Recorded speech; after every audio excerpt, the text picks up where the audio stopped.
बंधु सतगुरु चरण को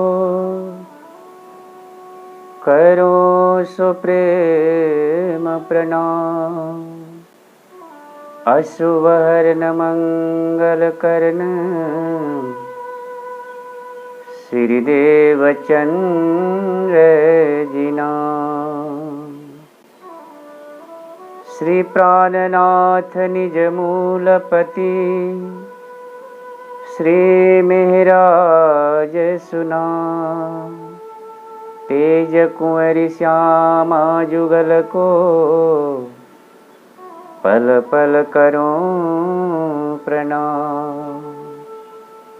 श्री प्राणनाथ सतगुरु परम विनय करो प्रणाम।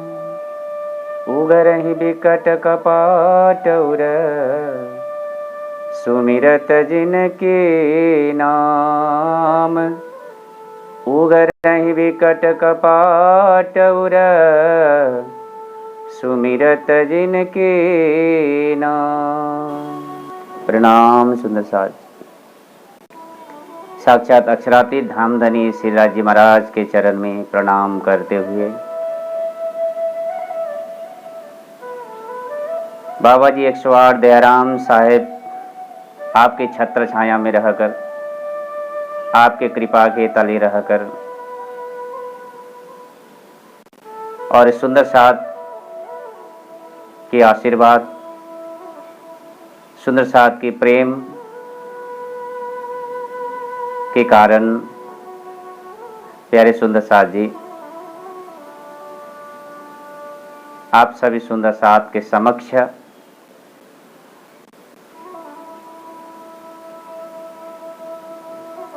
आज जो कि 5वीं तिथि है, ऐसे पवित्र दिवस में आप सभी सुंदर साथ को संबोधन करने को मुझे भाग्य मिलने से मैं बहुत भाग्यशाली समझता हूँ। आप सभी सुंदर साथ के समक्ष श्री कृष्ण प्रणामी धर्म के निजानंद संप्रदाय के महान ग्रंथ श्री वितक साहेब के विषय में कुछ भाव आपके सामने आज से रखने जा रहा हूं। भूल त्रुटि प्रति सुंदर साथ जी अवश्य क्षमा करना।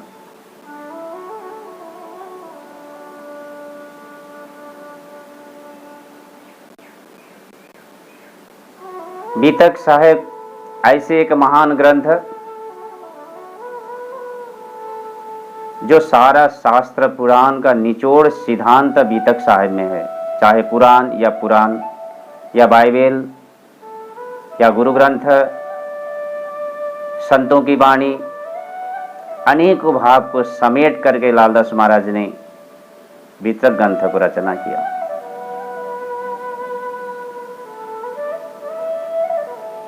मूलतः देखा जाए, महामती प्राणनाथ जी देवचंद्र जी महाराज की जो इतिहास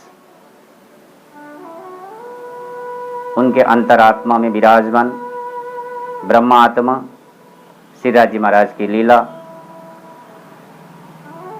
जो आज तक संसार में प्रकट नहीं हुआ था, ऐसे लीला की गाथा श्री वितक साहेब। ऐसा अद्भुत ग्रंथ, महिमामय ग्रंथ की चर्चा आज से हमारे श्री कृष्ण प्रणामी धर्म के पूरे आलम में हर्ष उल्लास आनंद के साथ में सुंदर साथ श्रवण करते और सुनाने वाले के हृदय में भी वैसा ही आनंद भरा हुआ होता है।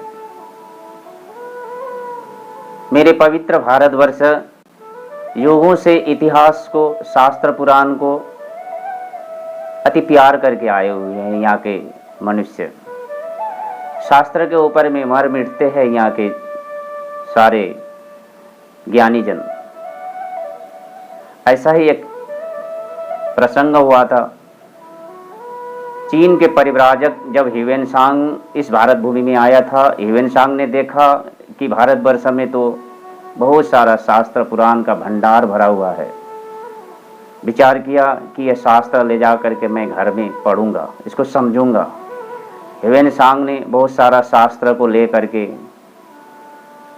जब चीन रवाना होने लगा तो उस समय उस शास्त्र को समझाने के लिए भारतवर्ष से 4 शास्त्रकारों को भी, विद्वानों को लेकर के जा रहा था। रास्ते में जाते जाते समुद्र का रास्ता जाना था, नाव में बैठे हुए थे, नाव में ऐसा तूफान आया। उस तूफान में नाविक कहने लगा, आप सभी यात्रियों के पास में जितना भी सामान है वो सब समुद्र में बहा दो, नहीं तो मनुष्य को बचना मुश्किल होगा। जहाज में रहने वाले व्यक्ति ने, सबने अपने अपने सामान पानी में फेंकने लगे अपनी जान बचाने के लिए।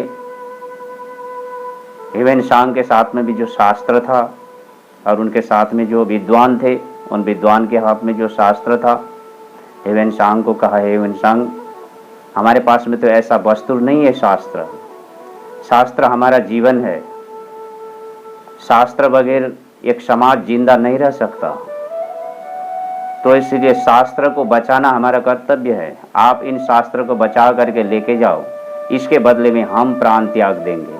कह करके उन 4 शास्त्रकारों ने, विद्वानों ने, ज्ञानियों ने समुद्र में छलांग मार करके अपने को आत्मा बलिदान दिया, परंतु शास्त्र को बचा करके ह्वेनसांग ने चाइना पहुंचाया। इस तरह का अनेकों दृष्टांत है हमारे जीवन में, हमारे इस भारत भूमि के शास्त्र के ऊपर में मर मिटने वालों का। आज ऐसा शास्त्र कि जो सार रूप में जो बीतक साहब है, इनको हम श्रवण करने जा रहे हैं। बीतक का शाब्दिक अर्थ देखें तो बीतक का 3 शब्द आता है। बीतक के अंदर में क्षर, अक्षर और अक्षरातीत की संपूर्ण पहचान बीतक से हमें मिलता है। ये जगत माया क्या है, माया को सृष्टि करने वाले अक्षर भगवान क्या है, और अक्षर भगवान का भी नियंता परब्रह्म परमात्मा श्री राज जी महाराज क्या है। ये सब कुछ हमें जानकारी कराता है बीतक। तो इसीलिए बीतक और क्षर, अक्षर, अक्षरातीत की पूर्ण जानकारी। बी का अर्थ होता है विराट। प्यारे सुंदर साथ जी, इस संसार को भी विराट कहते हैं, सृष्टि को भी विराट कहते हैं, और परमात्मा के स्वरूप को भी विराट कहते हैं। ये सूक्ष्म जगत विराट है, तो उस विशाल अखंड दिव्य परम धाम वो भी विराट है, राज्य का स्वरूप भी विराट है। तो इसीलिए इस विराट से उस विराट तक पहुंचने का जो ज्ञान है, जिसके अंदर में मार्फत ज्ञान जिसके अंदर में भरा हो, विज्ञान कांड का जो ज्ञान भरा हो, आत्मा के उद्धार के विषय में जो ज्ञान भरा हो, ऐसे बीतक साहब ग्रंथ है। शाब्दिक अर्थ को हम भी देखें तो इसका भावार्थ बहुत विशाल है।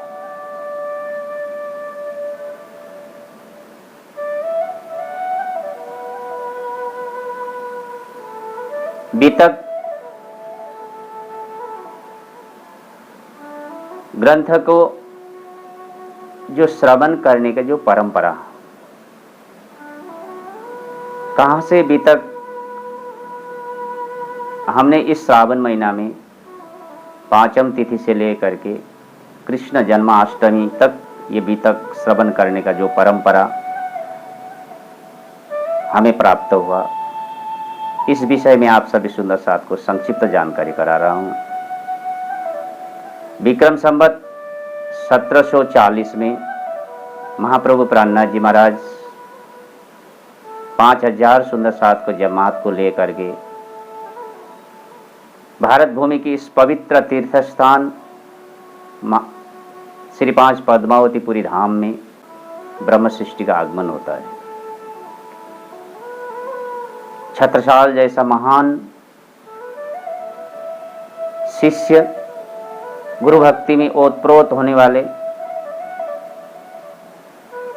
हिंदू धर्म की सुरक्षा के लिए अपने को प्राण बलिदान देने के लिए भी पीछे न हटने वाले ऐसे महान योद्धा, जिसके अंदर में शाकुंडल की वासना को परख के स्वामी श्री प्राणनाथ जी महाराज ने उनको तारतम प्रदान किया।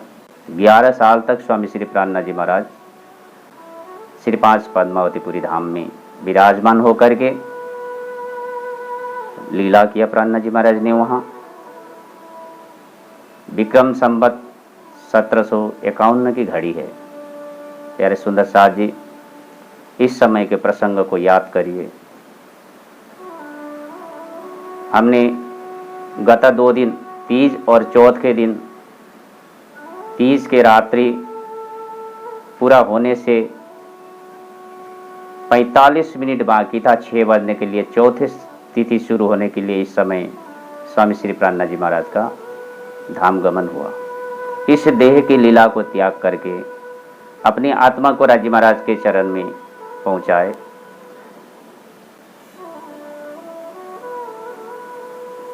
जिस समय स्वामी श्री प्राणनाथ जी महाराज ने बंगला जी में देह को त्याग किया था, इस समय छत्रसाल महाराज श्री 5 पद्मावतीपुरी धाम में नहीं थे, कहीं दूर दराज मुगल सैन्य के साथ में युद्ध कर रहे थे। ऐसे समय में छत्रसाल महाराज को आभास हुआ कि मुझसे कुछ छूट रहा है, मुझे मेरे धामधनी स्वरूप श्री जी साहब मुझे छोड़ करके जा रहे हैं, तो ऐसी अवस्था में मैं युद्ध कर नहीं पाऊंगा। मुझे सदगुरु की याद दिला रहे हैं, मुझे सदगुरु, मेरे सदगुरु के चरण में मुझे पहुंचना है। ऐसे मन को एक उतावल आत्मा की जो विरह अग्नि ने उनको युद्ध को पीठ दे करके यहाँ से लेके चला। उनके साथ में भले भाई नाम का एक जो घोड़ा, अलौकिक शक्ति जिसमें थी, ऐसे घोड़े में सवार हो करके छत्रसाल महाराज पद्मावतीपुरी धाम के तरफ रवाना होते हैं। श्रावण महीना, बरसात की जो धारा जिसके वजह से नदी नाला बह करके उफन के आ रही है, ऐसे परिस्थिति में केन नदी बीच में आया। उस केन नदी को पार करने के लिए चिंता कर रहे थे छत्रसाल, कैसे पार करके जाए। तो इसीलिए जैसे केन नदी में आ पहुंचे, उनके जो घोड़ा, उस घोड़ा ने इतनी हवा के वेग में उड़ा करके उस नदी को पार कराया और छत्रसाल महाराज श्री जी महाराज के चरण में आ पहुंचे। आकर के देखते हैं कि श्री जी महाराज का इतने समय में तो धाम गमन हो चुका था। छत्रसाल महाराज ने विचार किया, मेरे धनी मुझे छोड़ करके चले गए, तो अब मैं संसार में रह के क्या करूं, मुझे भी संसार में रहना नहीं है। ये कह करके म्यान में से तलवार निकाल करके जब सिर को धड़ तक अलग करने के लिए तलवार को गर्दन में जैसे पहुंचाया, स्वामी श्री प्राणनाथ जी उस समय थोड़ी देर के लिए जागृत होकर के छत्रसाल का हाथ को पकड़ा और छत्रसाल को कहा, हे छत्ता, इस तरह से आप मत करो, मैं तो आपके सहारे मेरे सारे सुंदर साथ को छोड़ के जा रहा हूँ। सुंदर साथ को सांत्वना दिलाना, सुंदर साथ को सेवा करना, ये तुम्हारे जिम्मेवार है। और तुम इस तरह से यदि अपने देह को त्याग करना चाहते हो तो सुंदर साथ का क्या दशा होगा। तो ये कहा करके छत्रसाल को हाथ पकड़ा और छत्रसाल को सुंदर साथ की सेवा सौंप दिया। उसी समय सामने लालदास महाराज विराजमान थे। लालदास महाराज ने कहा, मुझे भी तो इस संसार में आपके सिवा तो रहना नहीं है, मुझे भी आपके साथ में जाना है।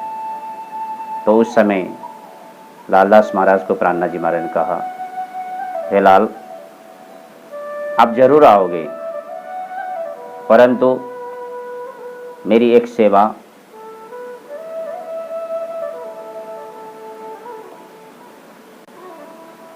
धनी श्री देवचंद जी महाराज के इतिहास, प्राणनाथ जी की इतिहास, हम ब्रह्म सृष्टि संसार में किस तरह से अवतरण हुए, ये सारे लीलाओं का वर्णन एक इतिहास ग्रंथ को रचना करके तुम्हें यहाँ से संसार से विदा होना है। तो ये कह करके इतिहास ग्रंथ अभी तक रचना करने को आज्ञा दे करके स्वामी श्री प्राणनाथ जी महाराज ने लालदास महाराज को इस तरह से आज्ञा दिया। सामने केशव दास जी बैठे हुए थे। आप सभी सुंदर सर जानते हैं, स्वामी श्री प्राणनाथ जी महाराज के जीवन में जामनगर से लेकर श्री 5 पद्मावतीपुरी धाम तक में हमारे जो आराध्य ग्रंथ श्री तारतम सागर स्वामी श्री प्राणनाथ जी महाराज के मुखारविंद से अवतरित हो चुका था, परंतु इस ग्रंथ का सिलसिलाबद्ध रूप से ग्रंथ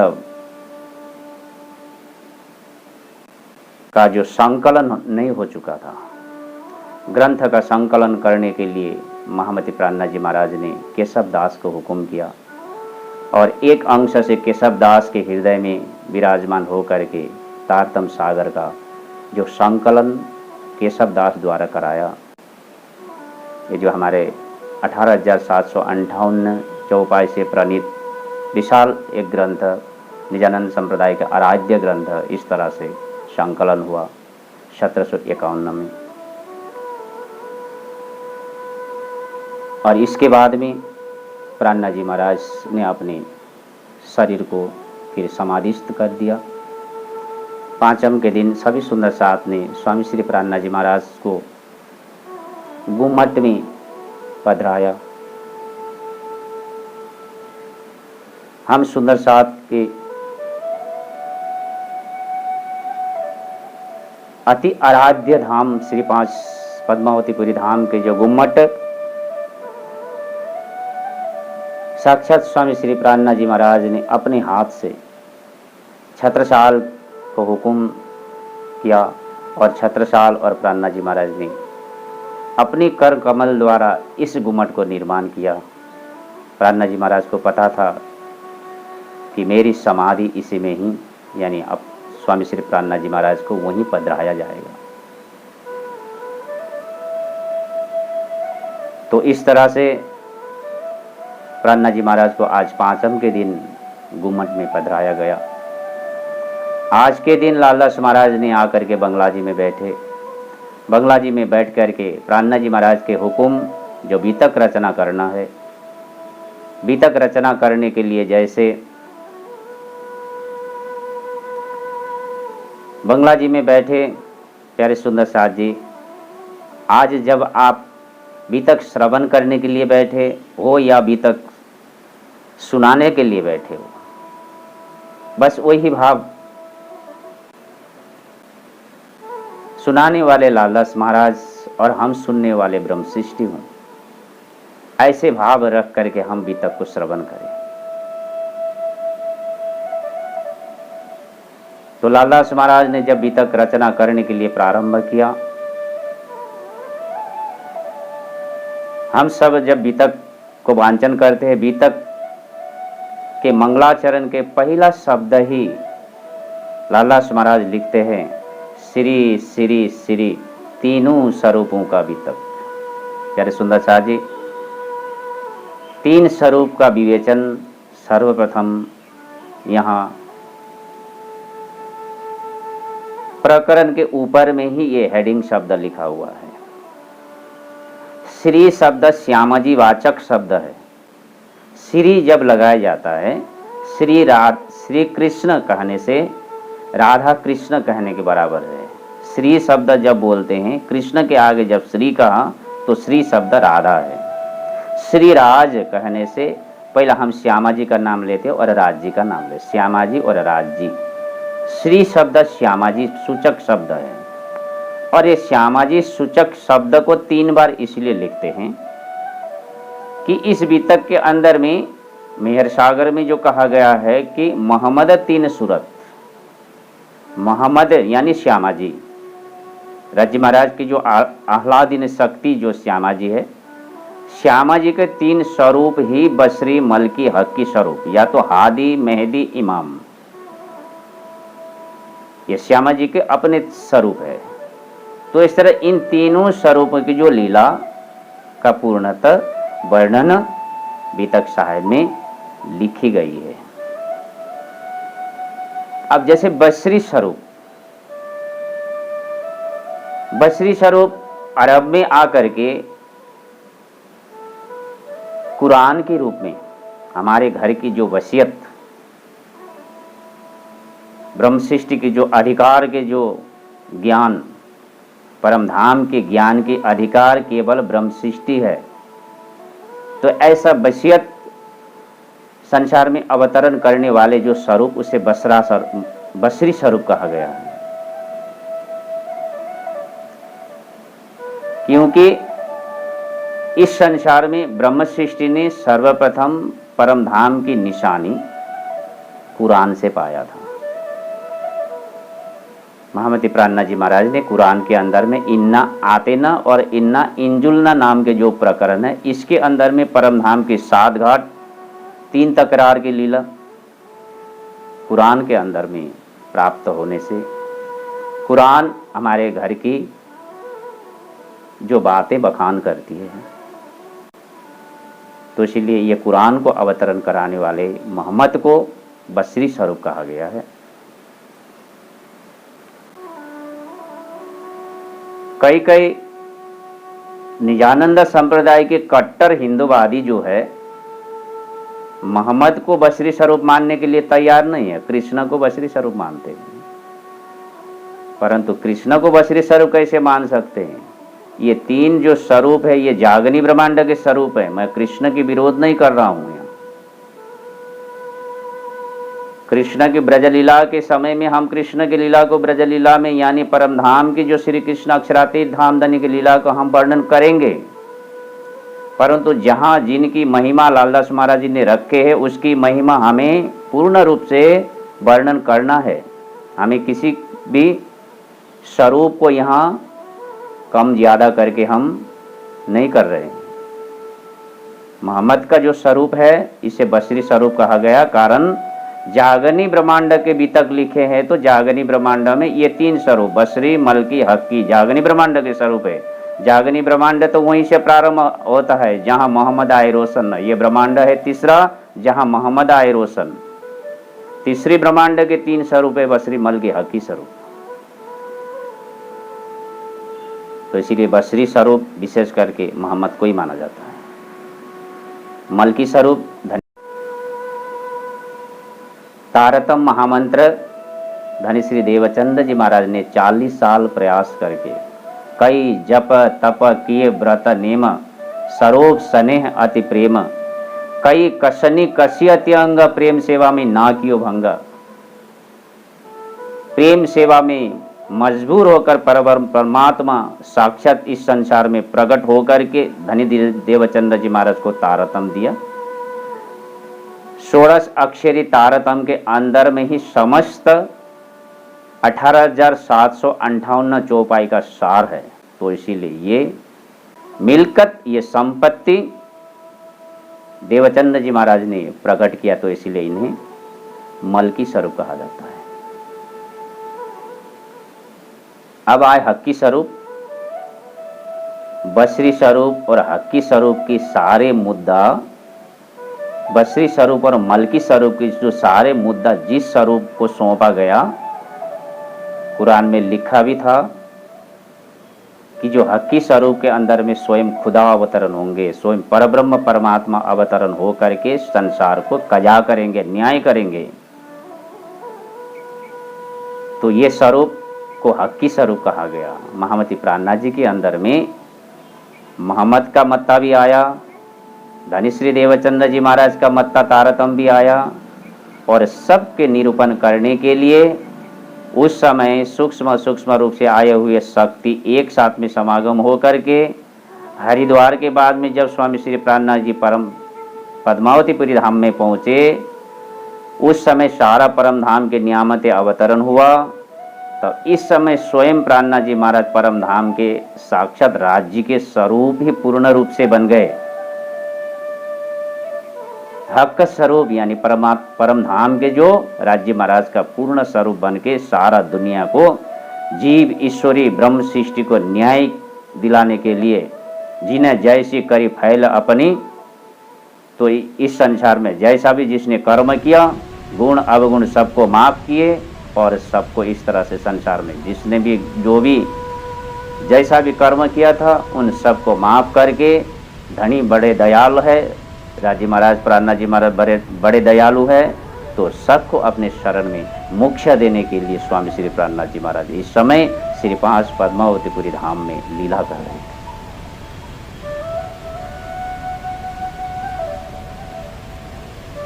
तो इन्हें हक्की स्वरूप कहा गया। बसरी मलकी और हक्की श्री श्री श्री तीनों स्वरूपों की बीतक, यही तीनों स्वरूप की बीतक आज से हम श्रवण करने जा रहे हैं।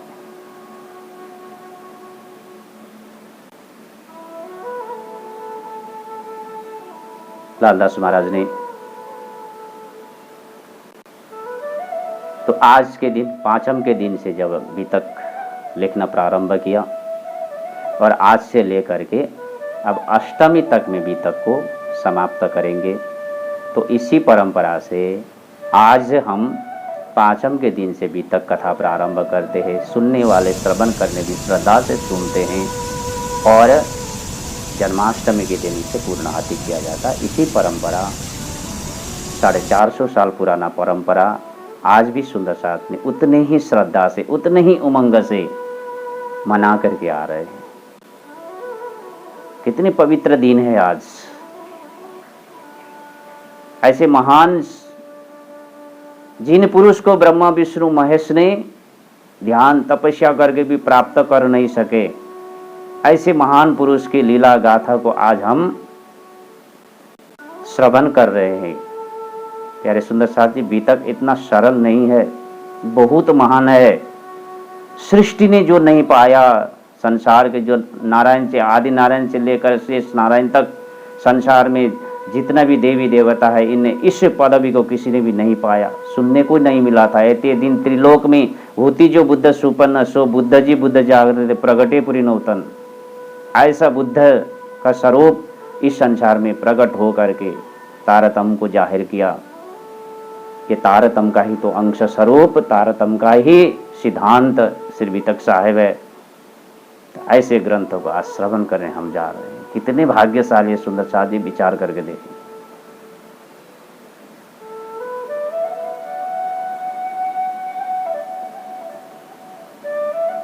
लालदास महाराज ने श्री श्री श्री तीनों स्वरूप के बीतक का संबोधन मंगलाचरण में ये शब्द लिखे। उसके बाद में विचार किया। अब बीतक एक सैद्धांतिक विषय है। सिद्धांत शास्त्र वगैरह नहीं होता।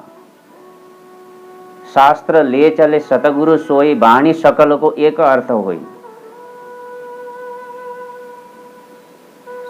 सब सियानों की एकमत पाई, पर अजान देखे रे जुदाई। बीतक सब शास्त्र का एक सार है। तो इसीलिए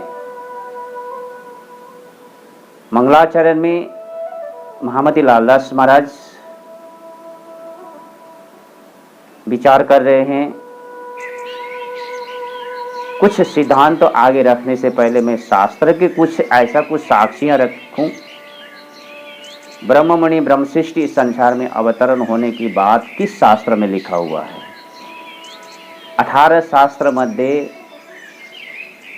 भविष्य पुराण एक शास्त्र है जिसमें आगम वाणी लिखे हुए हैं कि भविष्य में किस तरह से ब्रह्म सृष्टि संसार में आएंगे, लीला करेंगे, 120 साल की लीला करेंगे और इस जग जीवन को उद्धार, जड़ चेतन को उद्धार कर उस अखंड मुक्ति प्रदान करेंगे। ऐसी बात जिस शास्त्र में लिखा हुआ वो शास्त्र था भविष्य पुराण। भविष्य पुराण को ही लेकर के लालदास महाराज ने सर्वप्रथम चौपाई लिखते हैं। भविष्य पुराण में राजा कहे जुगचार, वचन जो है व्यास के ताको करो विचार। भविष्य पुराण के अंदर में 4 युगों का राजा का नाम बताया। 4 युगों का राजा, परंतु ये जो चतुर्युग चल रहा है ये 28वीं चतुर्युग है। सृष्टि से लेकर के एक परार्ध 1000 कल्प, यानी 1000 कल्प व्यतीत हो जाने के बाद में ये दूसरे कल्प का 28वीं कलयुग है। ये इस परार्ध में भी वो 1000 चतुर्युग तो बीत गया, परंतु इस परार्ध में भी 28 कल्प यानी 28 चतुर्युग व्यतीत हो चुका है। 27 चतुर्युग व्यतीत हो चुका, 28वीं चतुर्युग है। इस 28वीं चतुर्युग के अंदर में 4 युगों का नाम, राजा का नाम बताया, बाकी सारे युगों का नहीं। तो इस तरह से स्वामी श्री लालदास महाराज ने 4 युगों का राजा का वर्णन किया। इसीलिए किया कि ये 4 युगों का राजा का नाम क्यों वर्णन किया। इसमें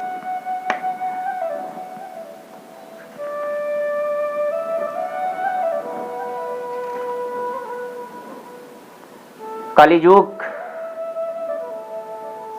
सत्य, द्वापर, त्रेता, कली। कलियुग में जैसे राजा ता ऊपर हुमायूं, ता ऊपर अकबर, ता ऊपर सालिम शाह, शाहजहां, तीन पर शाहजहां के जो बेटा ता ऊपर औरंगजेब, ये कलियुग के नाम।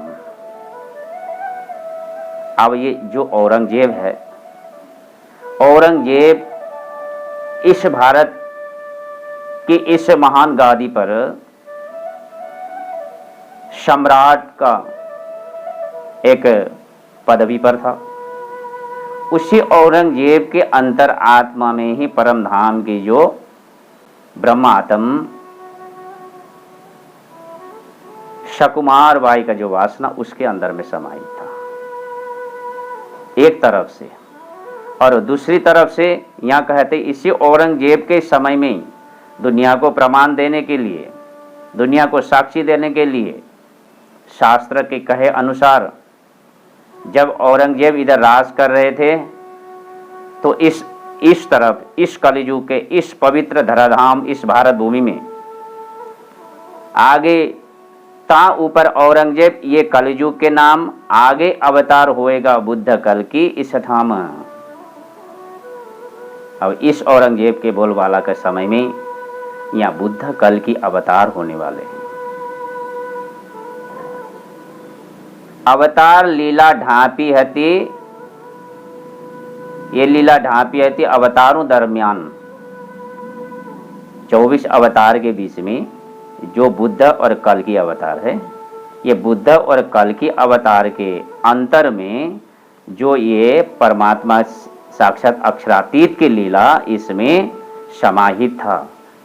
लोग समझ रहे थे विष्णु की 24 अवतार के मध्य में से ये बुद्ध और कल्कि का अवतार भी यही तो है, परंतु ये 28वीं कलियुग के अंदर में जो बुद्ध और कल्कि अवतार लीला होने वाले हैं, इन लीलाओं के अंदर में अक्षरातीत लीला समाहित था। तो इसलिए लालदास महाराज कह रहे हैं कि आगे अवतार होएगा बुद्ध कल्कि इस ठाम, और इस बुद्ध कल्कि अवतार के अंदर में जो कि परमधाम से अक्षरातीत धाम धनी इन लीला के अंदर में समाहित हुए थे। तो इसलिए वेद व्यास ने सारे 22 अवतार की लीला को पूर्ण रूप से वर्णन किया। आगे जाकर के बुद्ध और कल्कि अवतार के विषय में उनने पूर्ण रूप से नहीं बताया। तो उनने यही बात स्पष्ट किया कि आगे ये अवतार जब होंगे इनकी लीला इन खुद ही गाएंगे। मैं अभी अनुमान अटकल से नहीं बता सकता। तो इस तरह से यहाँ वेद व्यास भी चुप हो गए। ब्रह्म सृष्टि की बातें विष्णु अवतार में से जो व्यासदेव है वो बता नहीं सकते।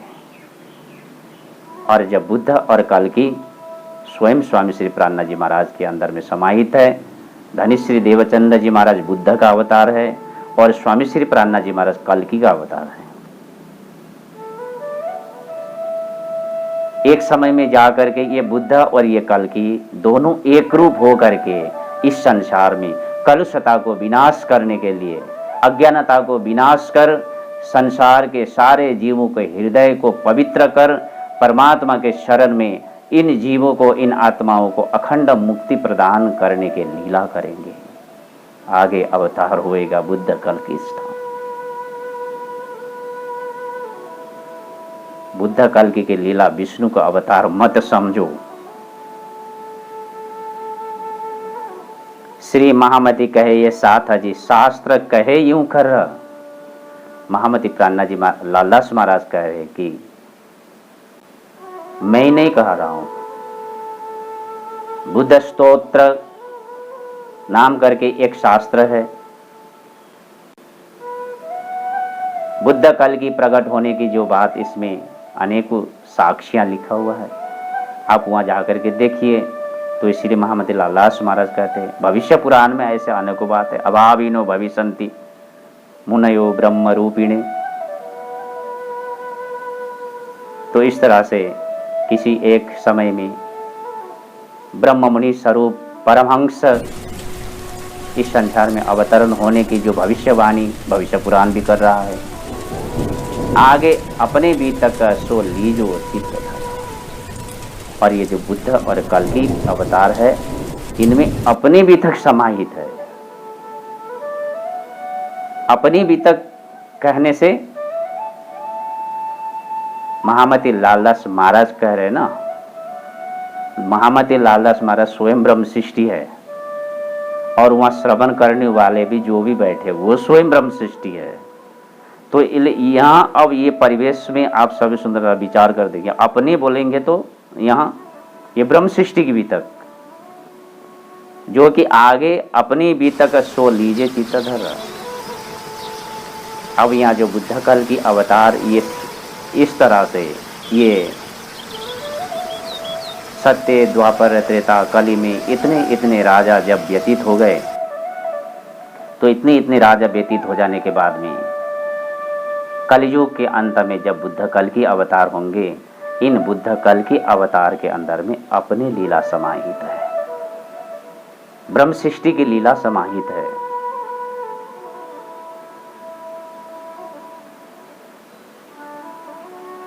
बीतक तो इसीलिए बीतक शब्द केवल इस संसार का शब्द मात्र नहीं,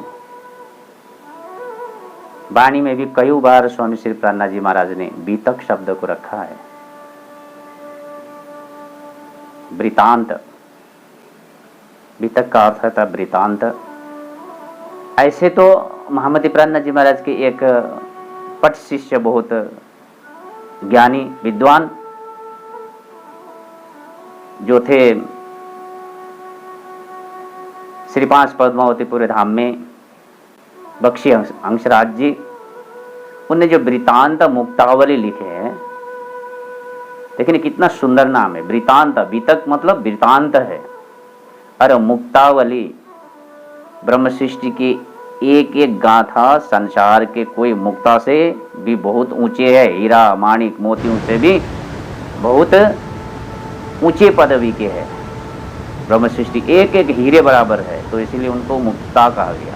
तो इसीलिए मुक्तावली यानी मुक्ता का एक लहर है, एक माला है ये ब्रह्म सृष्टि की ये जो लीला है।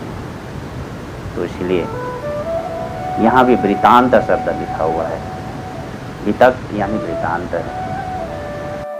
हमारे निजानंद संप्रदाय श्री कृष्ण प्रणामी धर्म के अंदर में 17 बीतक हैं। बख्शी अंशराज जी द्वारा लिखित वृतांत मुक्तावली, मेहराज चरित्र लीलारस सागर सने सखी द्वारा लिखित ये जो बीतक सर्व श्रेष्ठ, सर्व पौराणिक और सर्व साक्षी के लिए मूल बीतक महामती लालदास महाराज द्वारा रचित बीतक है, क्योंकि इन्हें मूल साक्षी रूप में मानते हैं, वाणी के साथ साथ में इन्हें प्रामाणिक बीतक मानते हैं। इसीलिए कि लालदास महाराज के हृदय में स्वयं महामती प्राणनाथ जी महाराज विराजमान होकर के बीतक को रचना कर रहे हैं। नहीं तो हम विचार करें, महामती प्राणनाथ जी महाराज के साथ में लालदास जी महाराज का मुलाकात केवल ठट्टा नगर से हुआ 1728 में।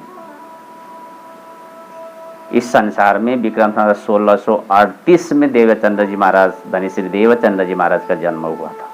1638 से लेकर के 1728 तक को लालदास महाराज ने देखे नहीं। 28 के बाद में ही प्राणनाथ जी महाराज के साथ में लालदास महाराज ने साथ दिया। यहां से पीछे के इतिहास जानते, परंतु आगे के इतिहास कैसे लिखेंगे? सुंदर साथी विचार करके देखिए। जैसे लालदास महाराज को आज्ञा हुआ, लालदास महाराज के हृदय में महामती प्राणनाथ जी महाराज विराजमान होकर के बीतक को, कलम को आगे बढ़ाते और प्रत्येक प्रकरण के आगे लालदास महाराज कहते, लिखने वाला मैं नहीं हूँ, श्री महामती कहे मोमिन हे मेरे मोमिन सुंदर साथ। ये कहने वाले तो महामती मेरे हृदय के अंदर में बैठ करके लिख रहे, मैं कुछ भी नहीं हूँ। मेरे जैसे नश्वर एक तन को महामती प्राणनाथ जी महाराज ने, धामधनी श्रीराज जी महाराज ने मुझे इतना शोभा दिया, ऐसा एक महान ग्रंथ को रचना करने के लिए मुझे शोभा दिया, परंतु अंतरात्मा में तो स्वयं महामती प्राणनाथ जी महाराज कह रहे हैं। तो इसीलिए वाणी और बीतक में कोई, लालदास महाराज के बीतक में कोई अंतर नहीं है।